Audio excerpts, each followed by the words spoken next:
Hi and welcome to another study update.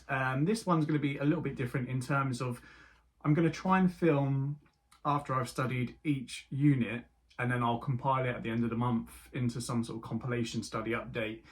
So later on in this video I'll probably be wearing something completely different, talking about what I've studied next. It's just an easier way, I think, to portray what I've done, because in previous videos I'm covering 3 or 4 different things I've studied, and the first of which may have been 4 weeks previously, and a lot of stuff, leaves my mind, and I'm trying to pick ideas out of my head and I ramble a bit. So I thought maybe I'll try it this way, it might be a bit easier. First off, before I get into what I've studied, I have done a bit of work on the assignments. So firstly, for A111, I've completed my first draft of TMA 3. So I decided to do the poetry option. So how I usually tend to like to do my TMAs, pretty much what I did through all of law and what I'm doing now, is creating sort of like notes first of all. So obviously when I'm studying, I take my notes and they're quite comprehensive. I feel that I learn better when I regurgitate information. It's probably not the best for everyone, but if I regurgitate it, like write it all down, then I'm processing it more in my head. So then when it comes to an assignment, I then go through my notes and through the materials as well, and then make shorter notes on what's relevant to the question, and then just put them all down on paper. And then when it comes to my first draft, I kind of just once again regurgitate all my ideas onto paper again from the notes though this time. So it means that my TMA 3 is probably about 200 words over at the moment, but that's pretty much because, as I say, I go through the notes and whatever comes into my head I just want to write down. So it doesn't necessarily even make sense completely in terms of, full sentences or, sentences that go together. So yeah, it's just a hodgepodge of ideas really. So what happens next, I'll then do like a second draft, where I will then go through that, try to cut the words down to, so it's roughly what the word limit is, but also then to make it make sense as well. So I'll put it in full sentences, make sure that the assignment is following logically as well. And then I'll do my final draft. Sometimes the second draft I do is pretty much near on, so I just edit that. If I still think it needs a bit more work, then I'll kind of copy and paste the whole thing into a new document, and then I'll like eviscerate that into my final draft, and that will become my assignment. So anyway, that's where I'm at with TMA 3. For assignment 2 of my A level, it's to do with unionism.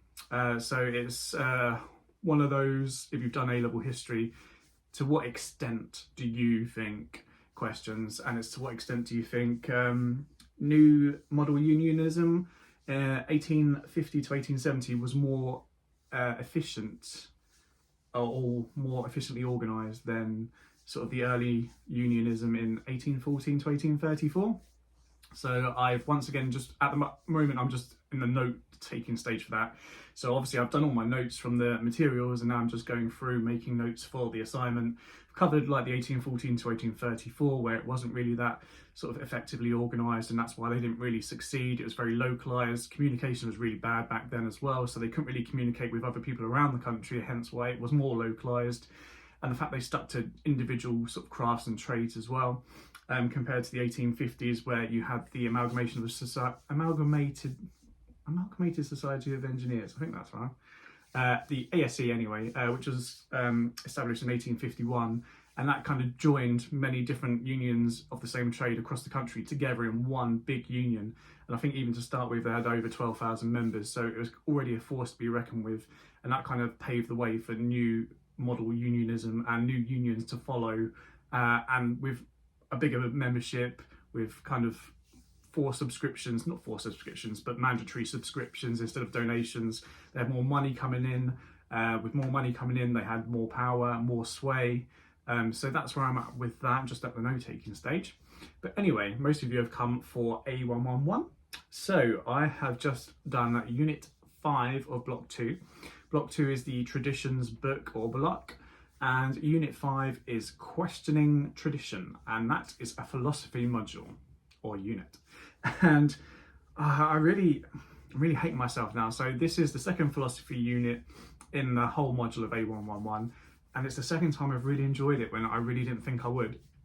So the first one was about Mary Wollstonecraft, and yeah, I just thought, oh, this is going to be horrific. And I even chose that for TMA2 as one of my options and got a really good mark for it. Once again, I looked at this, and this is to do with Plato. So we're going back way to ancient Greece for this. And I thought, oh, it's just going to be so dry, but it's really interesting. I really quite like it. And even to the extent where I'm thinking, could I even possibly change back to a dual specialism and do history and philosophy? Not quite sure there, you know, I'm there yet, but I did really enjoy it. So you start off the unit by looking briefly at what traditional beliefs are. And so traditional beliefs are something that are passed down to us, not necessarily that we know for ourselves, but we've been told and we believe it. So you touch briefly on that before going into who Plato was. So you look at Plato and Socrates. So Socrates was Plato's mentor.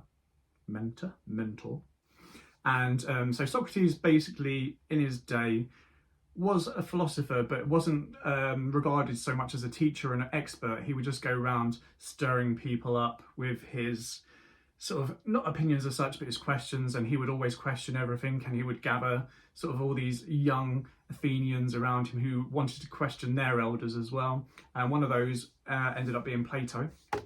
So none of Socrates' works actually survive. He didn't actually, well, we don't know if he actually put anything down to paper, like pen to paper as it were, but nothing survives of his. So Plato's works, however, do survive. And what's interesting, so you learn about how Plato writes philosophy, and it's not how you would think. It's not like lectures or essays. He actually does it in a dialogue, so it's more like reading a script for a play. So if you've ever studied, well, English literature at GCSE or A level, and you know you get the plays and it's got the character's name and what they say, their lines, and then the next character and their lines, it's written exactly like that. And there is a reason for it, and we'll come back to that at the end of this section. But it's quite interesting, and also his sort of works are named after people as well. So the main piece of work you look at is one called Laches. I wanted to call it Laches, and I was calling it Laches through half of it when I was reading it, but there's an audio recording that you listen to, and apparently it's Laches, which makes sense because I'm pretty sure in one of the units earlier on, it does kind of say that in ancient classical civilizations, sort of there was no real silent letters, so everything was pronounced in a word, so Laches makes sense. Anyway, off script. So you look at Laches, and Laches is a character also in the dialogue. I say most of his dialogues are named after one of the characters. For example, you look at another one called Menno, and that is the name of the character. When I say characters as well, they're not actually fictional characters as such. They're actually based on real people from ancient Greece. So maybe people we've never heard of, but actually in the ancient Greek times, it would have been people that lived in that era who would be familiar with these people. So anyway, Laches is basically, it starts off with two people who are, I don't necessarily think arguing, but talking about the best way to educate their sons. And they're wondering whether, I think it's fighting in armour they call it, is the best way to kind of give them some sort of courage or virtue. Fighting in armour is, well, in the module material, kind of an analogy, modern day analogy would be like martial arts training. So it's probably like dressing up in the old ancient gear and having a little bit of a sword fight, but, you know, play fighting, but not so much play fighting, if you know what I mean. So they're wondering if that is the best way to instill some virtue into their sons. They can't agree, so they enlist Laches and Nicias. Once again, I was calling him Nicias, but Nicias, who are generals in the Athenian army, to partake in their conversation. Once again, they can't agree, so they bring old Socrates in. So one of the things with Plato's dialogues, Socrates seems to be the main character. Obviously, Socrates was a real person, but you learn that he was executed for, well, back in that day, Athens was at war with Sparta. and they kind of blamed sort of people like Socrates for sort of warping the minds of the young with his philosophy. So anyway, he was executed. But Plato makes Socrates his main character. So he's a real person, but he's the character, the main character, protagonist almost, in his works. So they enlist Socrates to help them figure out this question. And first he addresses Laches, and he's like, well, if you want to kind of discuss virtue, you need to kind of first look at a more specific question, and that is, what is courage? So he asked Laches to give him what he believes a description of courage is. His first answer is he believes it to be something instilled in men fighting in the infantry in the army, basically. But then Socrates questions this and was like, well, that's a very specific definition. Are you saying that people who fight in a different way, more of a defensive way, don't have courage? Or people who are in other situations, not in war, cannot have courage in something they do, in something they're dealing with in their life? If it's not war, are they not courageous? So then he's like, oh, well, maybe, I don't know. So then he asked him to kind of think of something more general, because he says, well, yes, fighting in an army would be courageous, but that is not the definition of courage. It's more of a specific example. So then he comes up with the idea of endurance, and he says that endurance is courage. So in terms of endurance, Socrates wants to pose further questions to Laches to get him to think more deeply about why he's given that answer. And this is a key point to doing philosophy. You're not just reading something or being told something and believing it at face value. You want to question it. So you, in your head, you think of more questions. You question what you've been told or what you have been led to believe. And then when you've thoroughly investigated that, you may come up with more questions, which you then investigate further. So anyway, in terms of endurance, he's asking, well, you say courage is endurance. So would you say, courage is an admirable trait? He's like, well, of course. He's like, but some people who have endurance can act foolishly. So, for example, taking silly risks, would that be admirable? And he's like, well, not really, no. He's like, but that's a form of endurance. So if courage is admirable, but foolish endurance isn't admirable, then endurance can't be courage, or courage can't be endurance. So you see how it gets you thinking about these things at each step of the way. So this leads on to another bit in the unit materials, where you're looking at formulating arguments, and it kind of looks at making premises and then having a conclusion that logically follows those premises. So you have your premise 1, your premise 2, and then the conclusion which follows. In simplest terms, use an example. So if I said, all trees are green and all houses have a tree outside in their front garden, then the conclusion would be, I have a green tree in the front of my, in my front garden outside my house. I know it's a really rubbish example, that's just on the top of my head. But you've got a premise, all trees are green. Then you've got a second one, all houses have a tree outside the front. And then a conclusion that follows being, well, I have a green tree outside the front of my house. You look at, what happens when one of those premises isn't completely true, then your argument isn't strong. So I could say, all trees are red, all houses have a tree outside the front, I have a green tree outside the front of my house. So you've got, well, the conclusion is correct, but it doesn't follow logically from one of the premises, which is false. You could also have it where you've got two true premises and the conclusion being true, but it doesn't logically follow as well. So, for example, once again, all trees are green, all houses have a tree outside in the front, and then I have a blue car. All of those things are true. The first two premises are true. The conclusion is a truth, but it doesn't logically follow from the premises. So it's really interesting to get into the nitty-gritty of that and actually think a bit more logically, and that's kind of where I started finding it quite interesting. So Socrates and Laches have finally come to the conclusion that, well, foolish endurance isn't admirable, so it's not courage.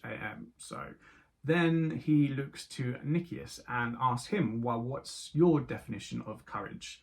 What do you think it is? And he comes up with the idea that courage is knowledge.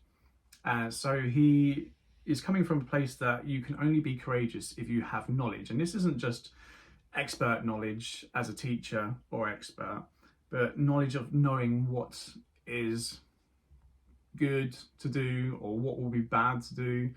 And not just good and bad, but like, you know, is the risk worth taking? Like, is your life worth giving up fighting in the army? Is that a risk worth taking? And knowledge is knowing whether that is or not. But then they kind of question him in terms of, well, you're saying that you need that sort of knowledge to be courageous. So you're saying animals aren't courageous, because that is also one of the traditions held from, you know, from ancient times. And you look at a more modern example from, I think, World War One, where animals were given sort of courage or medals or something like that. I don't know. But it basically says, you know, do you not believe animals to be courageous? And he's like, well, no, young children and animals can't be courageous because they don't have the knowledge. They're just foolish, acting foolishly. So, and he kind of goes a bit more into his definition by saying what he means by knowledge is knowledge of what is fearsome and what is encouraging. And to try and combat his argument, well, not combat it as such, but to get him thinking a bit more, he asks him, well, if you're saying courage is knowledge of what is fearsome and what is encouraging, is that the same as saying courage or knowledge, sorry, is the same as knowing what is good or what will be good and knowing what will be bad to do? And he's like, well, yeah, sure. And then Socrates is like, well, if you're saying it's sort of knowledge of what will be good or bad to do in the future, is that not the same as knowing what is good and bad in the present and knowing what was good and bad in the past? Is it just generally not knowing what is good and bad? And he was like, well, yeah, sure, fine. And he's like, well, that can't be courage then, because courage is a part of a virtue. But wouldn't you say knowing what is good and bad in general is the whole of virtue? He's like, well, of course. He's like, well, then courage can't be knowledge, because courage is a part of virtue, not the whole of virtue, whereas knowing what is good and bad is the whole of virtue. Sorry, that was the doorbell. I'm back. So where was we? Courage is knowledge. So we've looked at the argument whether animals could be courageous. Then in the module materials, you're looking at another point of view of knowledge from Aristotle. Now, Aristotle was another philosopher from ancient Greece, but he was actually one of Plato's students. And he had a bit more varied idea of what knowledge would be. Instead of just what would be sort of good and bad, he says, well, actually, virtues such as courage lie somewhere on a scale, and you've got sort of, for example, courage in the middle, and then you've got very daring over here, or foolish, and then on the other extreme you've got cowardly, not so daring. And, you know, if you're acting a bit too foolishly, then you're straying away from courage. He then also confuses matters by saying, well, actually, it would depend on your scenario or situation, because in some situations you may find that having too much daring will actually be courageous. And I guess in other situations, being too cowardly may also be courageous in various situations. So it's really interesting to get into sort of the depths of the arguments regarding virtues, courage, knowledge as well. And then you look at a different point of view on knowledge once again. So it's quite interesting. At the beginning, I forgot to mention when Nicias comes in with his sort of definition of courage, he actually says to Socrates, well, hey, Socrates, I've heard you mention this quite a few times in terms of virtues, especially with courage, and you've said it is to do with knowledge. So why haven't you mentioned it? So you look back at other works Plato's done. Well, you look at Meno. but it does state in module materials that actually Plato does usually tend to side with that point or that argument. And you're questioning, well, why then in this work, Laches, is he almost saying that, well, he doesn't say he disagrees, but he's, posing further questions to Nicias, almost suggesting, well, you're not quite right there, try again. Whereas in other works, he has kind of accepted that, knowledge is a part of courage. So in Meno, he is once again, Socrates, the character, is in conversation with someone else, Meno, and they talk about knowledge. And you look at how he compares knowledge to some dude's statues. I can't remember his name now. Daedalus. I'm gonna look. Daedalus, who was the father of Icarus, and everyone knows Icarus, too close to the sun. And basically, he apparently made these really lifelike statues, so lifelike, in fact, that they would run away or walk away if they were unchained. And he says that's very much like knowledge. If it's not chained down, kind of proven, then it wanders away. Whereas if you chain it down with facts and sort of you've proved it yourself, then it's not going to go anywhere. It is sort of there, if that makes sense. Which is quite an interesting point. And then finally, so Laches, like most of our Plato's work, doesn't actually give you any answers. It just provides you with the questions to question yourself.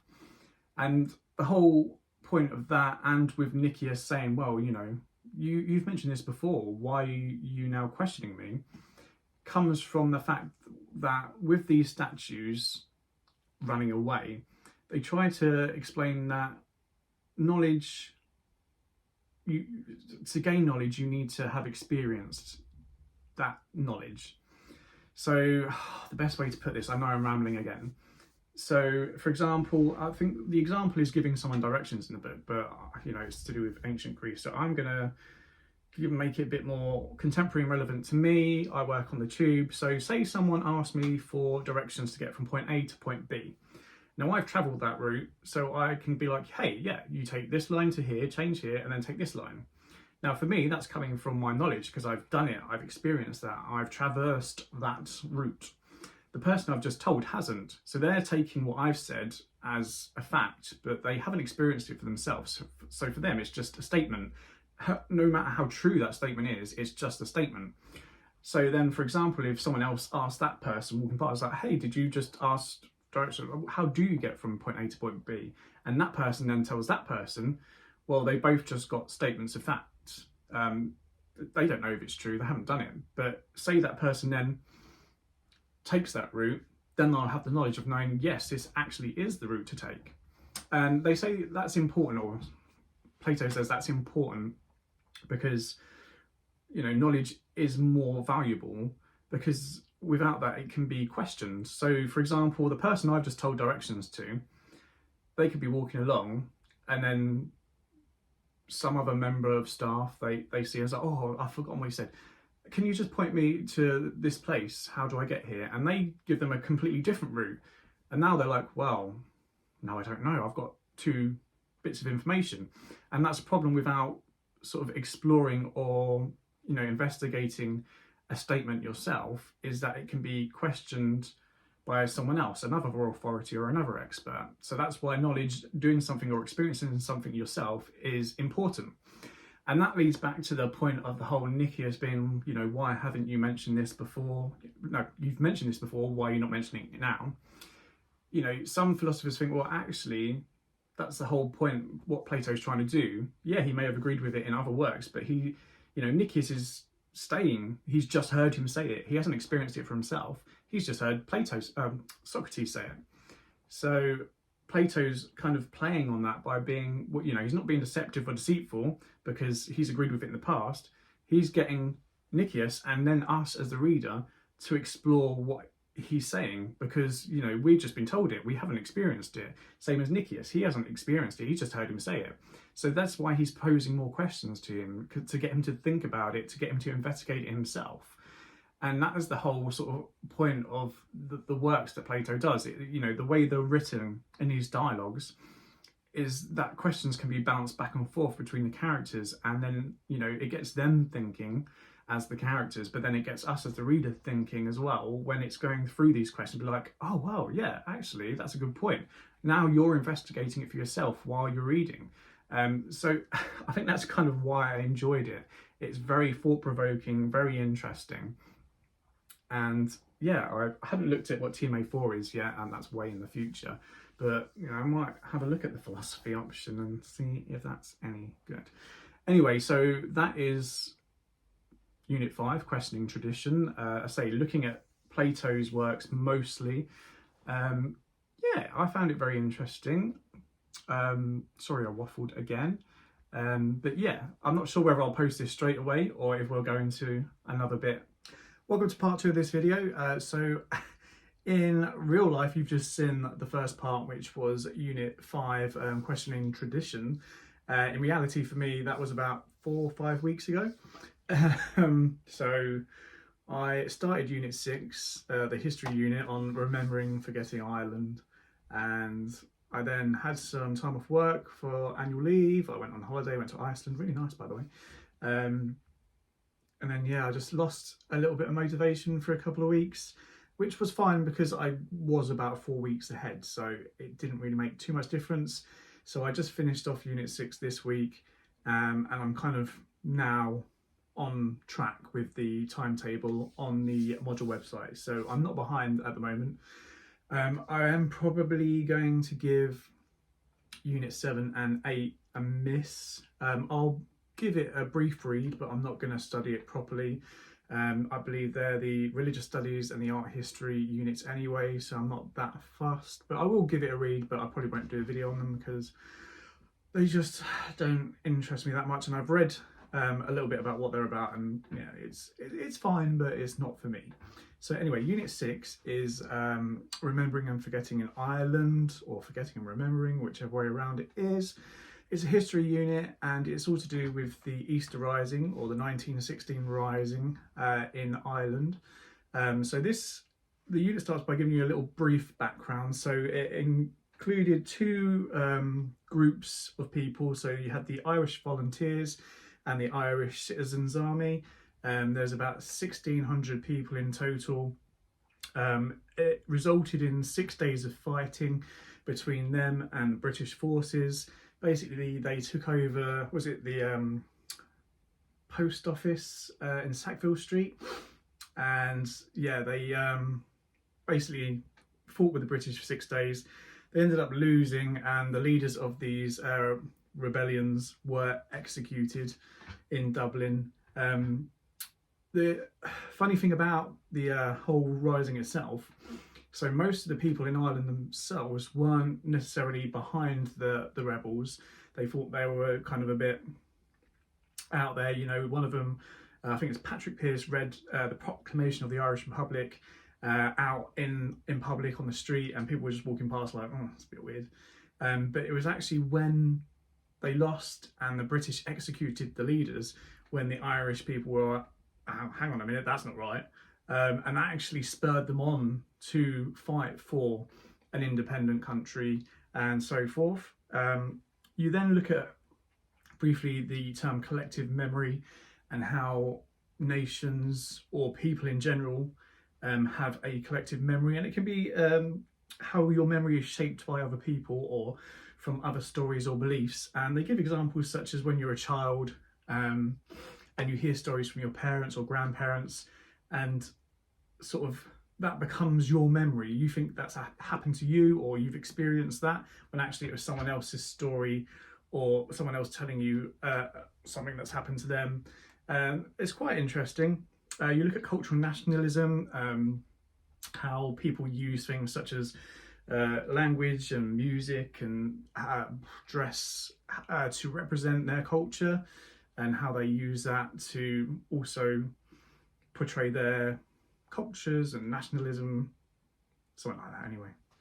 So next you look at the Irish revival. That had to do with developments in certain things like literature, the Irish language, and music as well, and dance. You look at a lecture by someone called Douglas Hyde, who ended up becoming the first president of Ireland, and how he believed the Irish language was kind of fizzling out, and how he wanted people to actually use it, because the education system, because Ireland was under sort of British rule from the 19th century, well, in the 19th century should I say, and the early 20th century, they had a British sort of system of education, so all lessons were in English. So he felt like the Irish language was fizzling out, and he wanted to kind of promote the Irish language.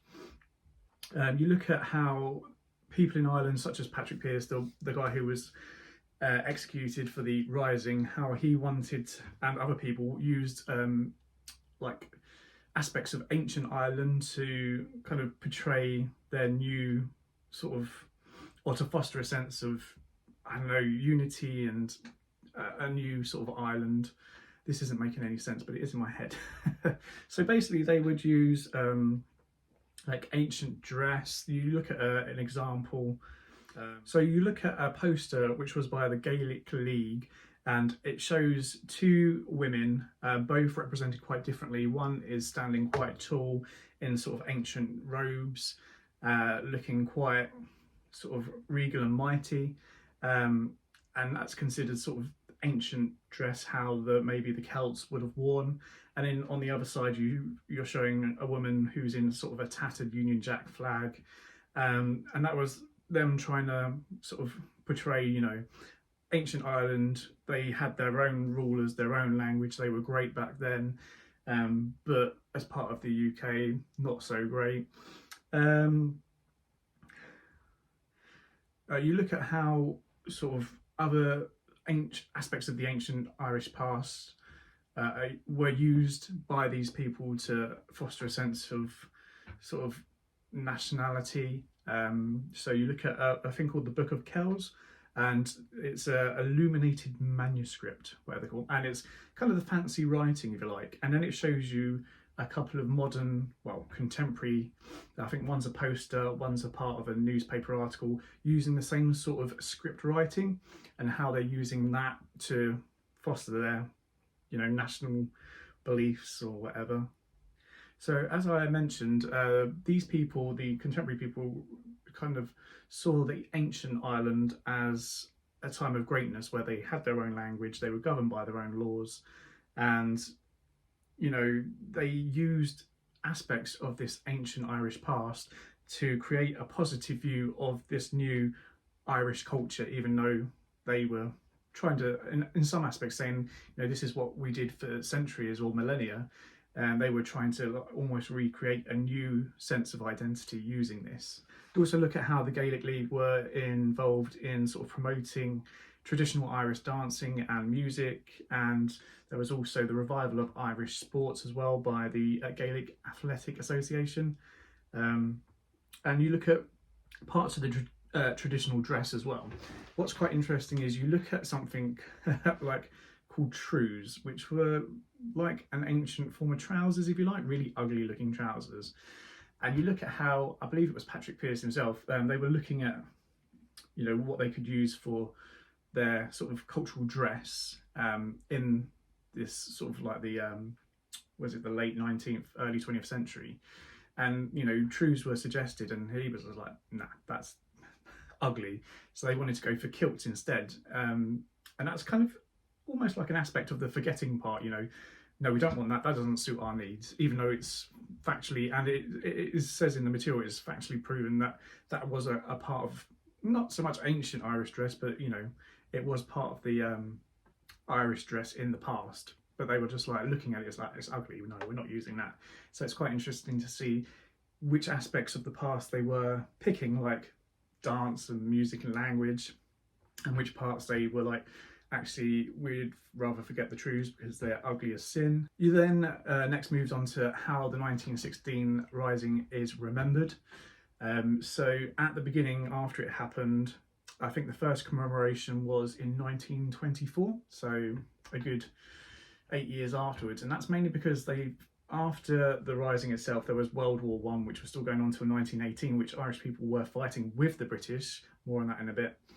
And then you had the War of Independence from Britain, and then you also had the Civil War, because when there was a War of Independence, they offered Ireland, well, there was a treaty which kind of offered Ireland to become a republic, but not all of it. You still had some parts in Ulster, like Northern Ireland, which would remain a part of the UK, and you had people in Ireland who were pro that treaty, saying, okay, yeah, we'll take that, and others who were anti that treaty, saying, no, that's not good enough, we don't want that. So then you had the Civil War sort of in the early 1920s. So the first memorial or commemoration of the Rising was in 1924. It was a relatively low-key affair. You know, they didn't want to draw too much attention to it. Probably because there was still this animosity between the pro-treaty and the anti-treaty people in Ireland. And then in 1932, a new political party, Fianna Fáil, I don't know if I pronounced that right, so sorry if I didn't, took over, and they really wanted to dismantle any links there was or remaining between Ireland and the UK.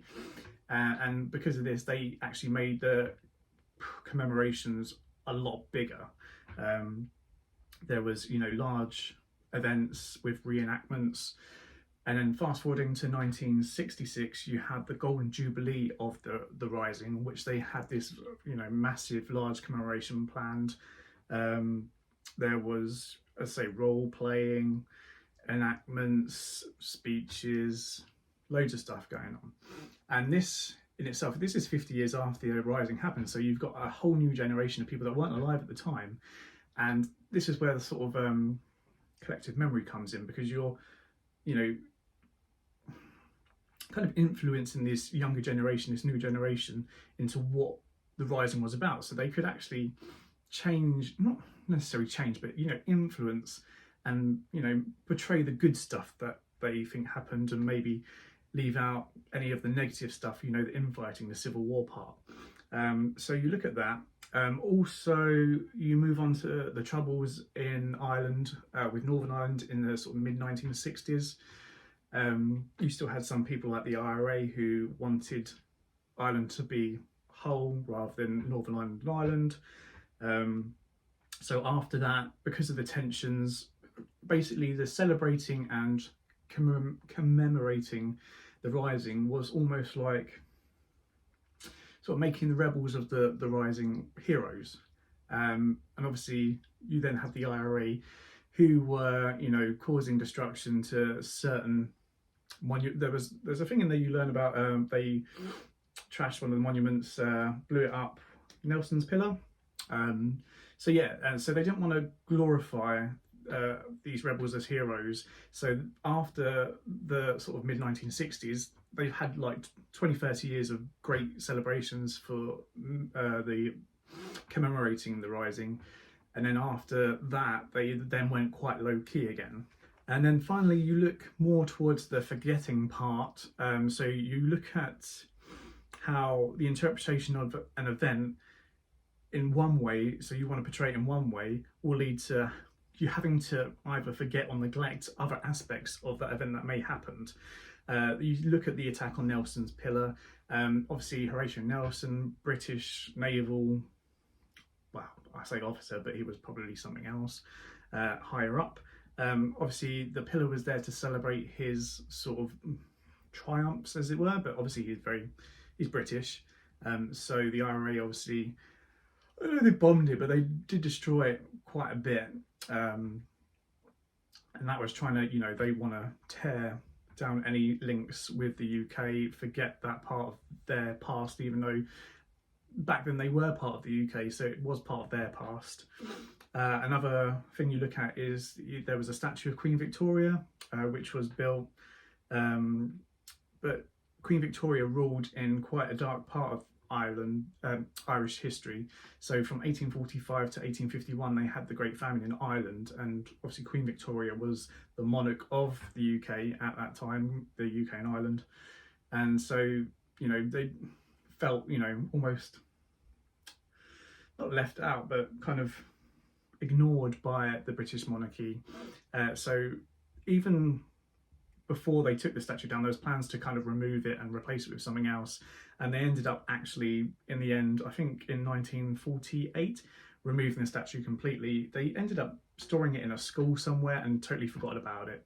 You know, they didn't want to remember that link with their past. And it may seem quite difficult to grasp, but for me, it's a case of, well, at that time, Ireland was part of the UK and Queen Victoria was their ruler. So it is part of their past. It doesn't have to be part of their future, and it doesn't have to influence your future, but it was part of their past, but they wanted to forget it and get rid of any links to it.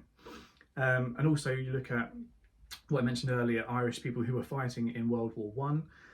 So it was contentious at the time anyway, because you had people that went to fight with the British in the First World War which finished in 1918. And then you had the War of Independence, which was early 1920s, I think 1921 maybe, something like that. So, you know, we've just fought with you and now you're fighting against us. So there was a memorial gardens they wanted to plan for people that fought in the First World War, the Irishmen who fought in the First World War. But it took so long in terms of not planning as such, but to actually get it off the ground. I don't think it actually started being built until the 1930s. And anyway, after that, by I think the 1960s, the gardens themselves had become completely dilapidated, lack of funding, no one really wanted to pay any attention to it, because once again, it's a link to their sort of connection with the UK. You know, it wasn't Ireland's war, it was the UK's war, but they lost Irishmen in that war and they didn't want to remember that because, you know, it's still a link to a history they don't want to be a part of. But I think in 1980s, the Gardens took over and, you know, it was actually not rebuilt, but it was made nice again. And you look finally at how the attitudes are now changing. There's not so much a need or a wish to forget completely their link to the UK. They understand that, you know, yes, they were part of the UK at that time, but they're not anymore. But it was still part of their history, and they can still respect that not respect the history, but appreciate their history is a better word. Not respect it, but appreciate that was part of their history. But that's not who they are now. But they can, you know, look at stuff like, you know, their participation in the First World War and, you know, their previous monarchs, and not look at it in sort of disfavour as such, but okay, yeah, that's part of us, but this is where we're going now. And you look at how that, not largely due to, but in part due to, you know, Ireland joined the EU in the 1970s like the UK did. They became economically prosperous. So, you know, times weren't as hard and, you know, feelings eased a little bit, and that's kind of not explains completely why attitudes change, but is a reason why attitudes are changing, to be like, okay, we still don't like the UK, but we're not going to hate it to the extent that we want to forget we were ever part of it. We can appreciate that's in our history, but moving forward, we are our own nation. So that is Unit 6. Once again, I've waffled. I'm just trying to get... Catch that. Could you try again? All right, Siri.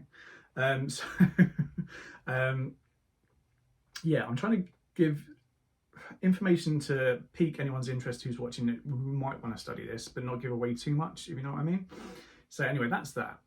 Moving on to TMA 3, because it's been so long since I did the first part of this video, I've actually completed TMA 3, handed it in and got my mark back. So I chose poetry.